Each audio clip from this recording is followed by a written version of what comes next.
North to south సిటీలన్నీ సమస్యలకు care of address. ఆర్థిక రాజధాని నుంచి దేశ రాజధాని వరకు నగరాలన్నీ నరకప్రాయం. ఏ సిటీ చూసినా ఏ ఉన్నది గర్వకారణమన్నారు సీఎం రేవంత్ రెడ్డి.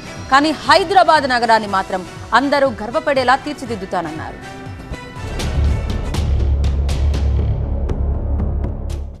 ఢిల్లీ నగరం కాలుష్యమయం. ముంబై, చెన్నైలో వరదలొస్తే బతకలేని పరిస్థితి.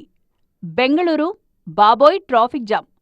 కోల్కతా సమస్యలకు కేర్ ఆఫ్ అడ్రస్. ఢిల్లీ చూసినా, ముంబై చూసినా, బెంగళూరు చూసినా, చెన్నై చూసినా, కలకత్తా చూసినా కాలుష్యంతో నగరాలు అతలాకుతలం అయిపోయినాయి.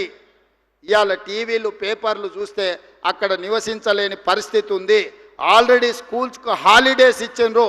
అక్కడ ఉండేటోళ్లను ఆ పట్టణం వదిలి ఇతర ప్రాంతాలకు పోయి ఉండమంటుర్రు. మనం కూడా ఆ పరిస్థితిని కొని తెచ్చుకుందామా? మనం కూడా అట్లనే ఉందామా? మనం కూడా ఆ దిశగా పోతే ఈ నగరం ఎడారిగా మారి ఈ నగరం నివసించలేని ప్రాంతంగా ఉంటే ఎక్కడికి వెళ్ళాలి? ఇలా దేశంలోని నగరాలు ఎంత దారుణ పరిస్థితుల్లో ఉన్నాయో చెప్పారు సీఎం రేవంత్ రెడ్డి. అదే సమయంలో నగరం అంటే ఎలా ఉండాలో కూడా వివరించారు. హైదరాబాద్ నగరాన్ని అభివృద్ధి చేయాల్సిన ఆవశ్యకతను వివరించారు. హైదరాబాద్ సిటీకి ప్రపంచవ్యాప్తంగా గుర్తింపు ఉందన్నారు రేవంత్ రెడ్డి. 1,50,000 కోట్ల రూపాయలు ఖర్చు చేస్తే హైదరాబాద్ అద్భుత నగరంగా మారుతుంది అన్నారు. భాగ్యనగరాన్ని టోక్యో, న్యూయార్క్ నగరాలతో పోటీ పడేలా చేస్తామన్నారు. నగరాన్ని అత్యాధునిక నగరంగా తీర్చిదిద్ది ఫ్యూచర్ సిటీ కట్టుకొని ఆర్టిఫిషియల్ ఇంటెలిజెన్స్ తీసుకొచ్చి, ఎలక్ట్రిక్ ఇన్వెస్ట్మెంట్స్ తీసుకొచ్చి, ఫాక్స్కాన్ లాంటి పెద్ద కంపెనీలను తీసుకొచ్చి అక్కడ ఒక స్పోర్ట్స్ యూనివర్సిటీ, అక్కడ కావాల్సిన అన్ని రకాల వసతులు తీసుకొచ్చి అభివృద్ధి చేసుకుందామా లేదా?